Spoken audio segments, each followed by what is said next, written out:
La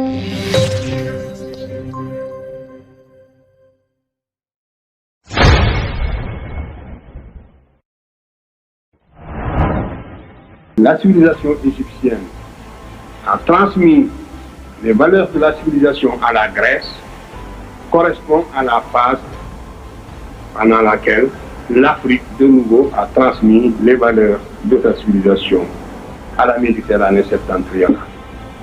Donc, vous voyez, une première période, c'est la période préhistorique, l'humanité née en Afrique et sort de l'Afrique pour peupler les autres continents. Donc, ensuite, nous entrons dans la période historique. L'Égypte développe une civilisation dont elle transmet les valeurs à la Grèce, qui à son tour les transmet à l'Occident. Un mot seulement sur les savants qui ont été en Égypte pour s'initier. Le premier en date, c'est bien sûr Thalès. Au 6e siècle avant Jésus-Christ, Thalès est allé en Égypte. Lorsqu'on parle de Thalès qui fait des arpentages, n'est-ce pas, et des mesures devant la grande pyramide, c'est vraiment une idée grotesque. Il faut ignorer presque tout de la civilisation égyptienne pour pouvoir soutenir des légendes de ce genre. Mais ce qui est sûr, c'est que Thalès est allé en Égypte et qu'il s'est initié, n'est-ce pas, à la science égyptienne. Et à cette époque-là, la Grèce était à l'état fruste. Il ne faut pas l'oublier. La science égyptienne est née, justement, sous la protection de l'État. Elle s'est développée au service de l'État parce qu'elle était indispensable pour la maîtrise de la nature dans la vallée du Nil. Donc la science était une tradition africaine, égyptienne. Par contre, toute la tradition grecque s'opposait à l'innovation, il ne faut pas l'oublier. Pythagore, Socrate est mort en buvant la ciguë, et vous savez que on l'avait soupçonné tout simplement de s'écarter de la morale de la cité et d'adopter donc des idées universalistes qui risquaient de saper les bases institutionnelles de la cité grecque.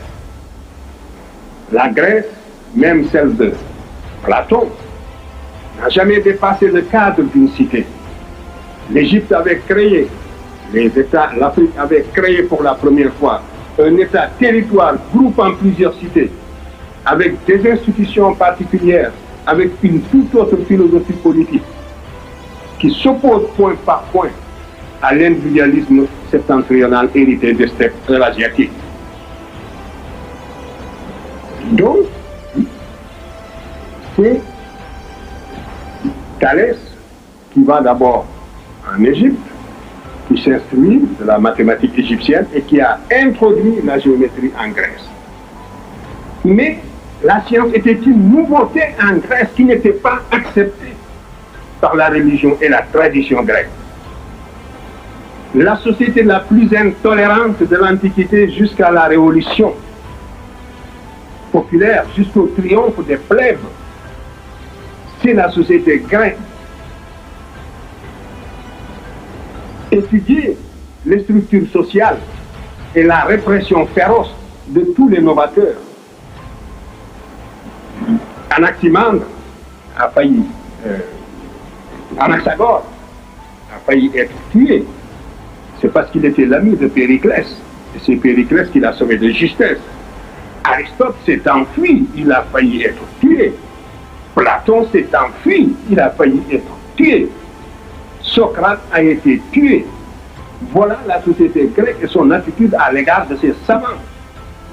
L'innovation philosophique, l'innovation scientifique, on n'en veut pas.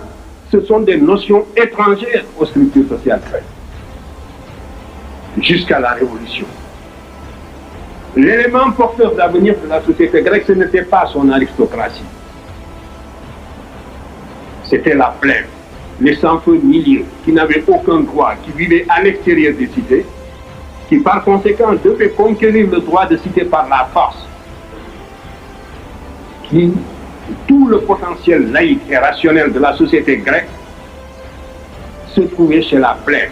Et c'est avec la montée des plèbes que La société grecque s'est laïcisée dans les conditions que l'on sait et sur lesquelles je ne peux pas m'étendre, mais tout ceci pour dire donc qu'il y avait antinomie entre structure sociale grecque traditionnelle et science ou philosophie. Par contre, la science et la philosophie, c'est en Égypte qu'elle fleurissait, et en particulier la science. Et c'est en Égypte qu'il fallait aller la chercher. C'est la raison pour laquelle, donc, Thalès y est allé. Il a introduit la géométrie en Grèce à son retour. C'est ce que nous enseignent tous ses biographes.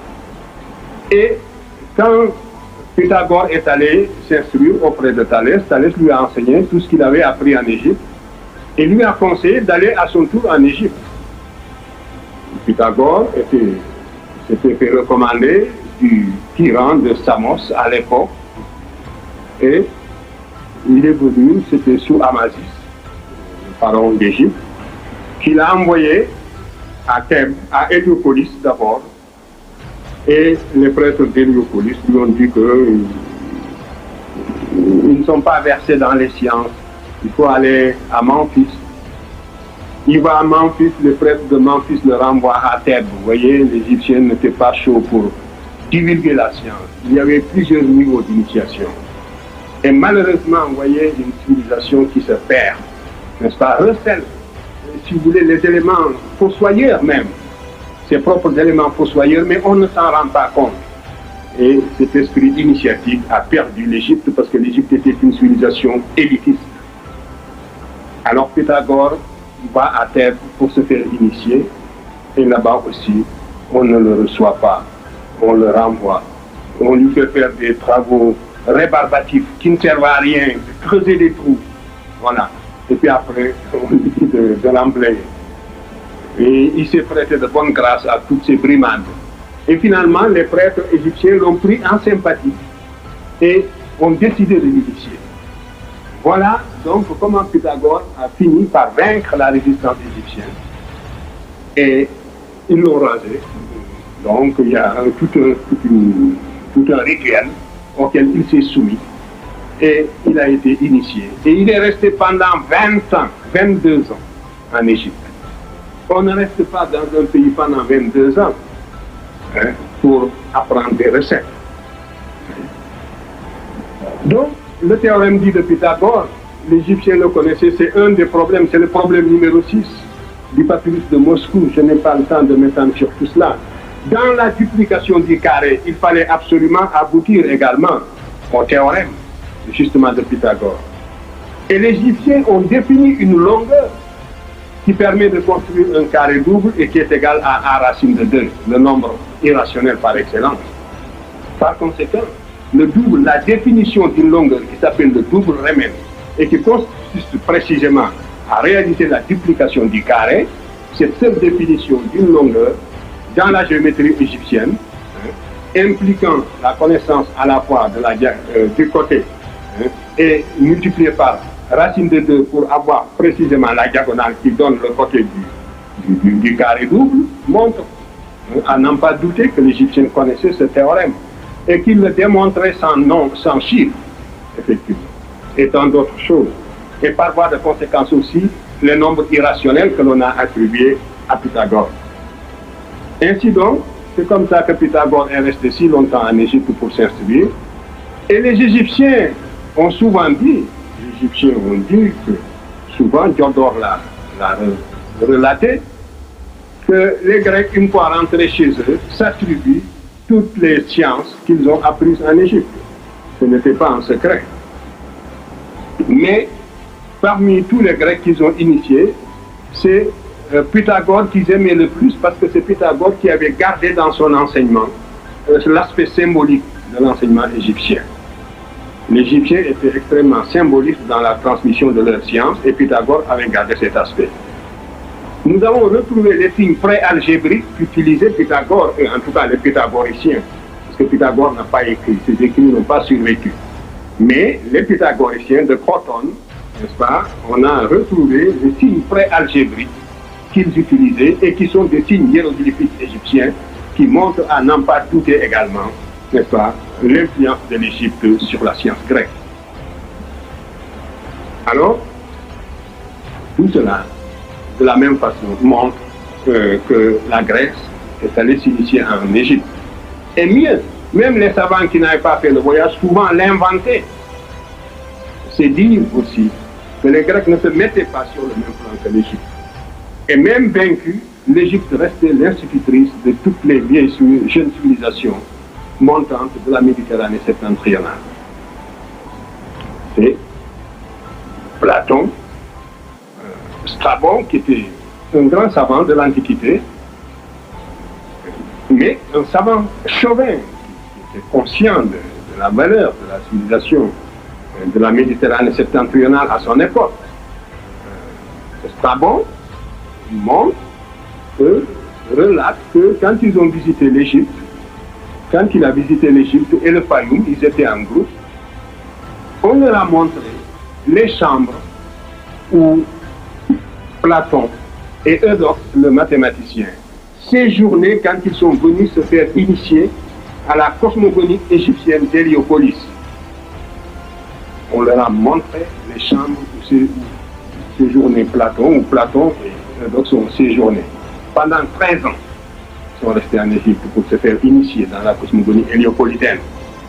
Et si vous voulez en avoir une preuve palpable, relisez le Timée de Platon, où justement sa cosmogonie est consignée, et relisez la cosmogonie héliopolitaine. Vous ne pouvez pas comprendre les lacunes et les obscurités de Platon si vous ne relisez pas, si vous ne prenez pas côte à côte, n'est-ce pas, lisez pas, n'est-ce pas, parallèlement, la cosmogonie héliopolitaine et le Timée de Platon. Mais alors toutes les obscurités s'éclairent d'une lumière singulière. C'est un peu ce que j'ai essayé de faire dans Civilisation ou Barbarie. Donc, les éléments ne manquent pas pour retracer justement cette influence que l'Égypte a eue sur la Grèce en particulier et sur l'Occident d'une façon générale. Et les Latins, qui avaient moins de contact avec les Égyptiens, n'ont rien apporté aux sciences exactes. Voilà aussi une contre-preuve. Les Latins étaient de grands bâtisseurs, une certaine architecture qui ne faisait que reprendre les formules, la section d'or que l'Égypte avait déjà connue depuis 2778 et tant d'autres. Mais aux sciences exactes, les Latins n'ont rien apporté. À la morale et un peu à la philosophie avec Lucrèce. C'est vrai. Mais là aussi, nous retrouvons les éléments même de la philosophie héliopolitaine, mais sûrement repensés, assimilés, n'est-ce pas, et rendus dans l'esprit grec. Ça, c'est un véritable apport grec. C'est en fait que le matérialisme de l'Antiquité, de Leucippe, n'est-ce pas, à Démocrite, n'est-ce pas, et jusqu'à Lucrèce, c'est en fait. Mais si vous prenez les sciences exactes, les Latins n'ont pratiquement rien apporté. Alors, donc voilà la deuxième période au cours de laquelle l'Égypte apportera tous les éléments de la civilisation, même ayant déjà perdu sa souveraineté nationale, parce que les Assyriens sont venus très rapidement, mais à partir de moins 525, Cambyse occupe l'Égypte. Cambyse était sujet à des crises de folie. Il avait donné l'ordre de détruire tout ce qui fut la grandeur de l'Égypte. On a brûlé les bibliothèques, détruit les temples, transporté des ouvriers à Perse pour construire une nouvelle capitale, parce que les Perses n'étaient pas encore été dans l'état semi-barbare et n'étaient pas capables, n'avaient pas atteint un niveau technologique qui leur aurait permis justement de résoudre certains problèmes techniques. C'est Diodore qui nous apprend qu'après la destruction justement de l'Égypte, après la soumission de l'Égypte, il a fallu prendre des ouvriers égyptiens pour aller construire la ville de Persépolis. Donc, voilà tous ces éléments qui montrent comment la civilisation, le flambeau est passé de l'Afrique dans l'Antiquité à la Grèce, et on se connaît la suite. On sait que cette civilisation va péricliter au Moyen-Âge avec l'arrivée des Huns, qu'il y aura une grande période, un trou en quelque sorte, et que elle va renaître seulement à partir du XIIIe siècle après Jésus-Christ. Alors que s'est-il passé? Là aussi, une troisième fois, l'Afrique va apporter les éléments de la civilisation, mais cette fois-ci, la civilisation ne va pas naître réellement en Afrique, elle a seulement transité en Afrique.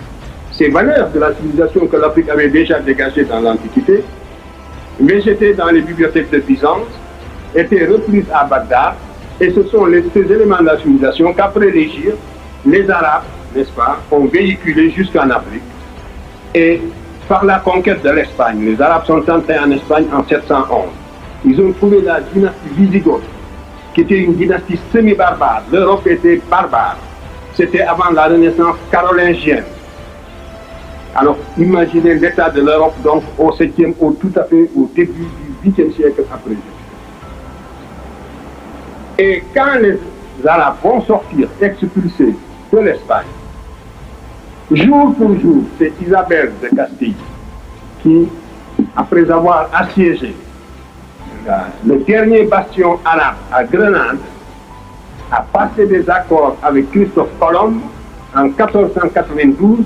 Cette Espagne qui était semi-barbare à l'entrée des Arabes, après 8 siècles d'occupation, était suffisamment équipée sur le plan technique pour se lancer sur les mers pour la conquête des océans. Et il faudrait se poser la question suivante. Qu'est-ce que l'Espagne avait de plus que l'Allemagne, que la France, que l'Angleterre pour expliquer le premier impérialisme à l'aube des temps modernes, l'impérialisme de Charles Quint? Eh bien, c'est le legs de la technologie arabe qui a permis aux Espagnols, comme les Arabes, de faire le point. Les Arabes avaient créé un centre astronomique à Tolède. Ils ont commencé à dresser les premières cartes marines.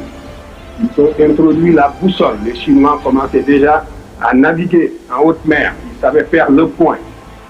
Il y a des textes chinois du XIIe siècle qui ne laissent aucun doute là-dessus. Et les Arabes, en véhiculant ces connaissances à l'ouest, donc l'introduction de la boussole et du gouvernail axial, c'est-à-dire le gouvernail des tambours qui est fixé à l'arrière du bateau par des charnières, à partir de ce moment-là, on maîtrise les mouvements du navire, qui est la caravelle, qui est aussi sûrement l'amélioration d'une version de bateau que les Arabes connaissaient déjà. Et donc, c'est en introduisant tous ces éléments en Espagne et au Portugal. Le Portugal a été le premier pays à se libérer.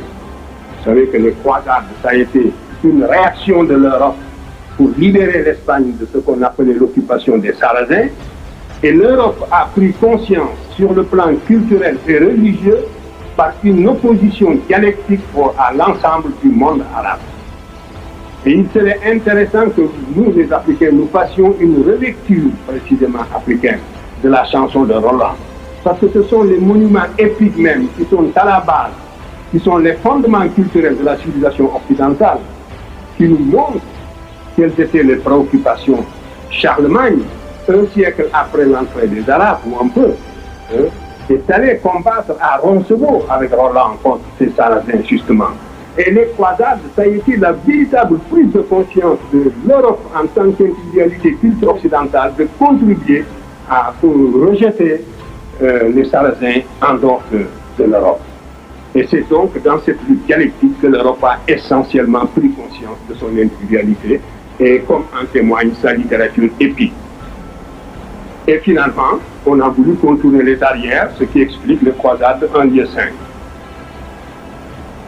Et le jour où donc ces Arabes sortiront de l'Espagne, après avoir apporté tous les éléments de la civilisation, de la nouvelle civilisation et de la technologie, l'Espagne était suffisamment équipée pour se lancer sur les mers et même pour poursuivre l'occupant d'hier.